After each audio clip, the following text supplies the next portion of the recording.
En fait, on pourrait se poser la question, mais qu'est-ce que la température concrètement?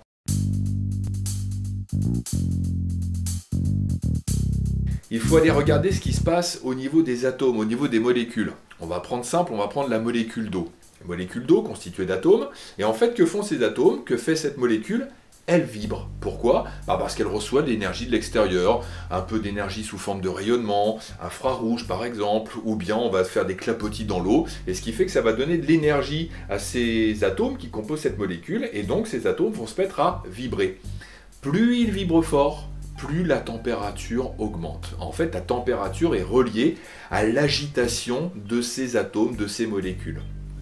Et c'est ce qui va permettre d'expliquer comment est-ce qu'on peut passer de l'eau solide à l'eau liquide et de l'eau liquide à l'eau gaz. Et bien en fait, plus les molécules vont se mettre à vibrer, plus la température augmente. Et à un moment donné, elles s'agitent tellement fort qu'elles vont pouvoir glisser les unes sur les autres. Ça, dans ce cas-là, on appelle ça un liquide. Et puis dans ce liquide, si l'agitation se fait encore de manière plus forte, et bien dans ce cas-là, les molécules vont se séparer et ça devient un gaz.